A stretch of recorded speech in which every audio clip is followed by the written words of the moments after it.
ID for not getting rid of my cats for my pregnant best friend.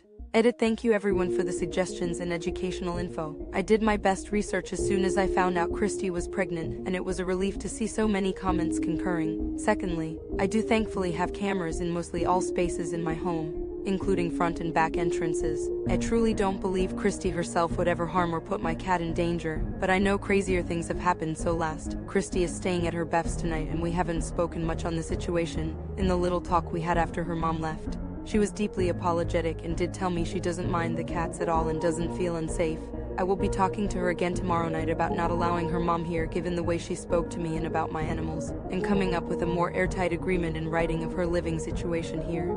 Throwaway account. I 22 have lived alone since the beginning of this year in a Twobath condo. I have one cat who is my pet, but I also volunteer with a local cat rescue organization. It's fairly often that I temporarily foster cats, kittens anywhere from just 1 night, 2 weeks at most, until we clear them to be placed in our shelter or with another foster, or they are adopted. Usually I take in one foster at a time, but at times it's 2 if they're siblings, bonded, etc. Recently this summer, my best friend Kristy 23 moved in with me because she was on very bad hostile terms with her mom and stepdad who she lived with, and it was safer for her to move out. I of course offered her to stay with me, and she's been in the spare bedroom since. However, last month, Kristy found out she's pregnant from her beef. They have a plan to get their own place ASAP, she says, but I truly don't mind if she stays here as long as she needs. Given that she's pregnant, when she told her mom last week, her mom wanted to come over and talk things over, so she came here on Thursday and they talked privately for about 2 hours. When they came out, it seemed like it was a good chat and they were more relaxed.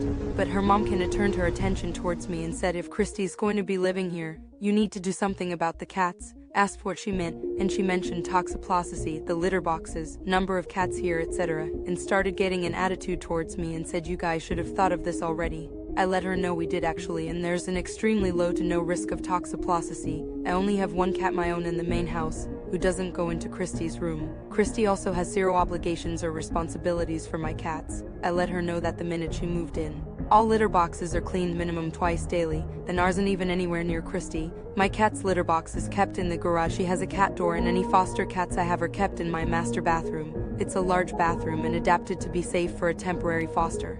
The only interaction Kristy has is if she happens to be in the living room, hallway, kitchen with my cat at the same time, so contact is extremely limited. I also want to add, all cats I foster are up to date with vaccines, spayed, neutered, and exclusively indoor cats only. After explaining all this to Kristy's mom, I told her that at most I would be willing to possibly limit the fosters I bring in, but I will absolutely not be getting rid of my cat. She told me, well, yours is the biggest risk here. Also, she tried to suggest that I should stop volunteering with cats altogether until Kristy moved out or until the baby is born. Kristy tried interrupting her mom to calm down because she kept going on about how I'm being selfish.